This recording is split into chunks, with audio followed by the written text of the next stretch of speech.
Assalamualaikum warahmatullahi wabarakatuh. Halo teman-teman, kami dari kelompok 1.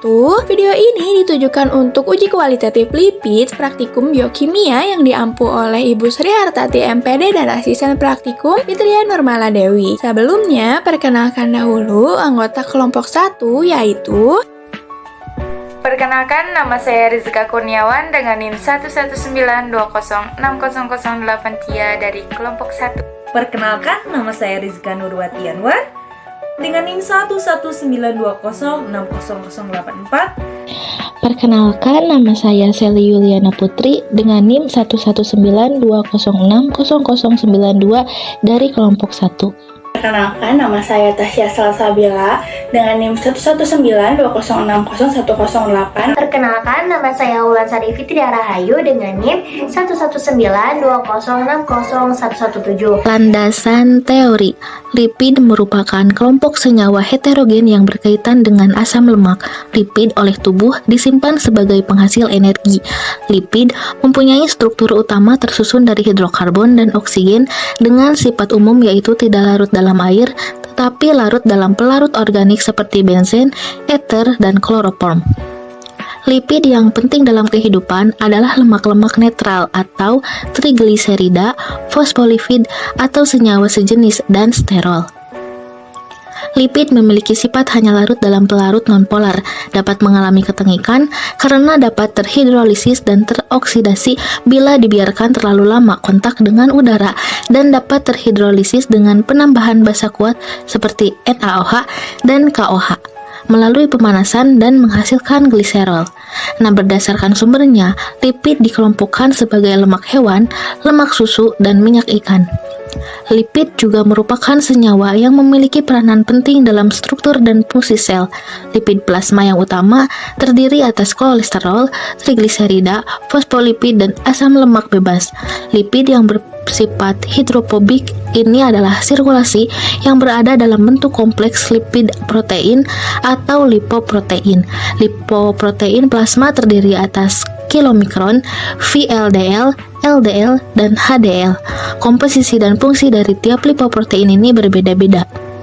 Klasifikasi lipid, yaitu pertama lipid sederhana atau ester yang terbentuk dari asam lemak dengan beberapa gugus alkohol.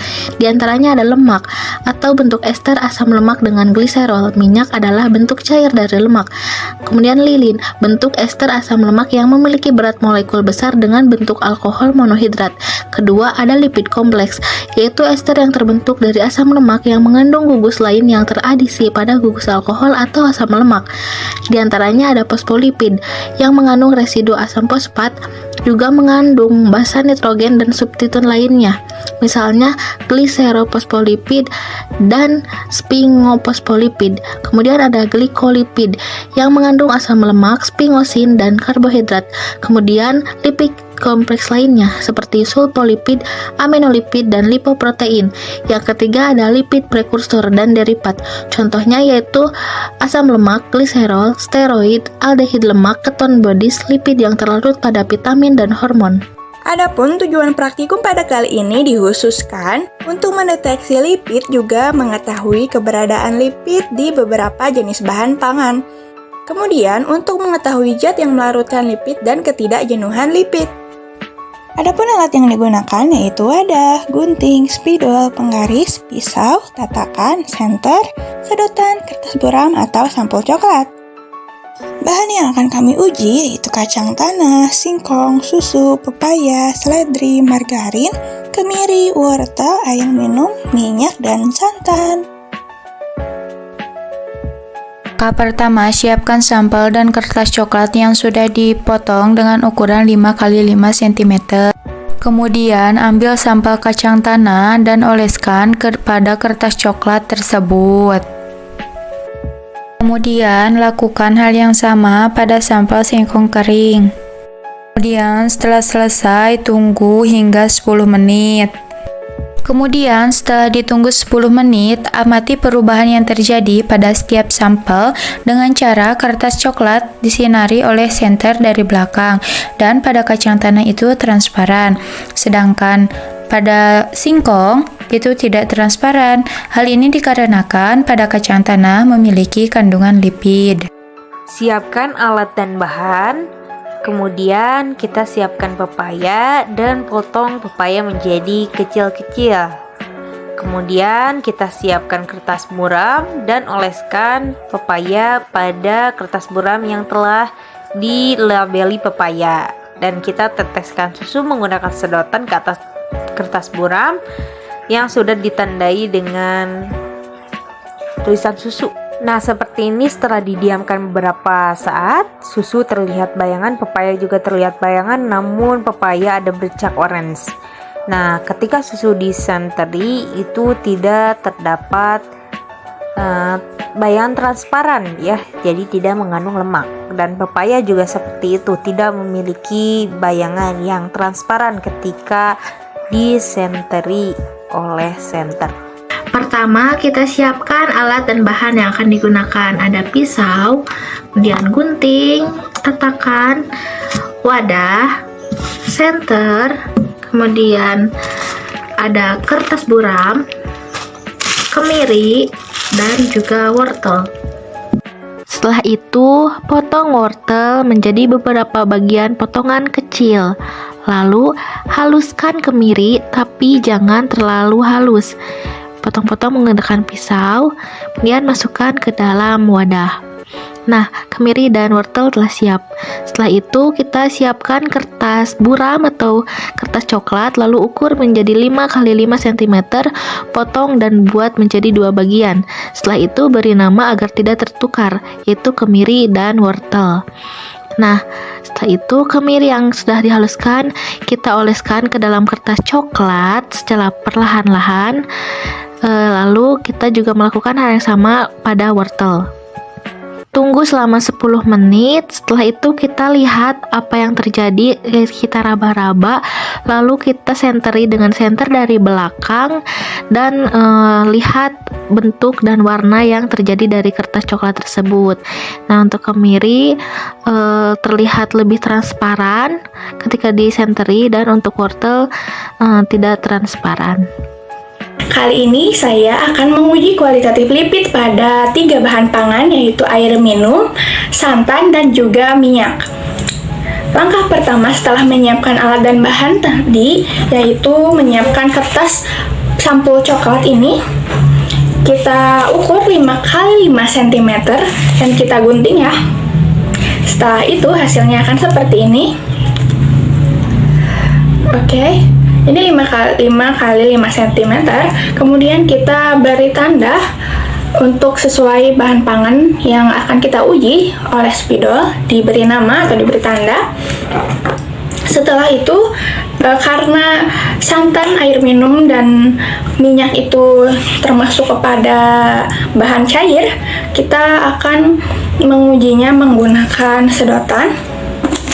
Kita ambil beberapa tetes, itu antara 2-5 tetes ya, disesuaikan dengan ukuran sedotannya. Karena ini saya menggunakan sedotan yang kecil. Kita akan mencoba dulu yang minyak. Ini.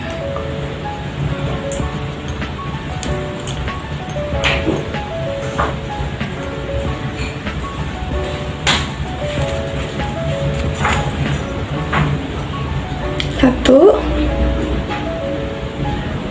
2, 3. Kita meneteskan 3 tetes minyak, dan ini harus diratakan ya. Diratakan.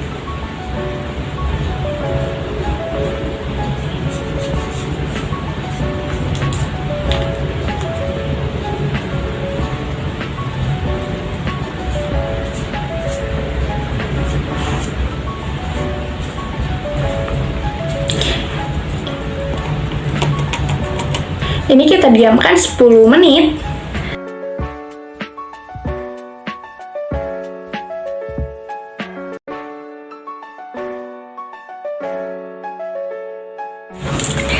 Setelah didiamkan 10 menit dan diberi sinar senter di kondisi yang gelap, hasil yang ditimbulkan dari air minum, santan, dan minyak adalah seperti ini. Nah, di video sebelumnya sudah diperlihatkan saat diberi cahaya senter. terlihat bahwa minyak itu sangat-sangat transparan. Kemudian di santan ini sedang saja transparannya. Kemudian di air minum kondisi kertas juga masih tebal, tidak terjadi transparasi. Tekstur dari minyak ini sangat licin dan tekstur di santan ini hanya lebih ke lengket. Di tekstur dari air minum ini tidak menimbulkan apapun.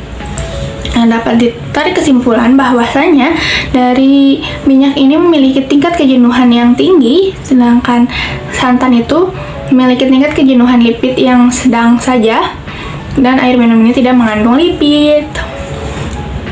Langkah yang pertama yaitu siapkan alat dan bahan. Di sini sudah disiapkan 2 buah kertas coklat dan juga 2 sampel, yaitu seledri yang telah dipotong halus dan juga ada margarin. Kemudian langkah yang kedua, oleskan seledri pada kertas coklat yang pertama. Kemudian oleskan pula margarin pada kertas coklat yang kedua.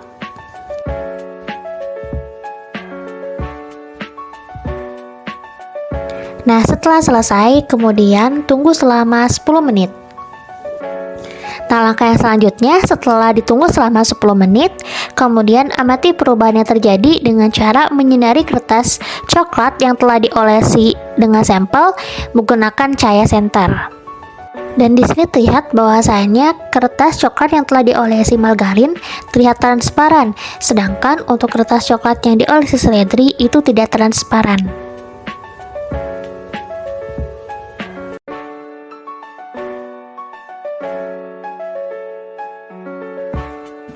Berikut adalah hasil praktikum disertakan gambar sebelum disenter dan sesudah disenter.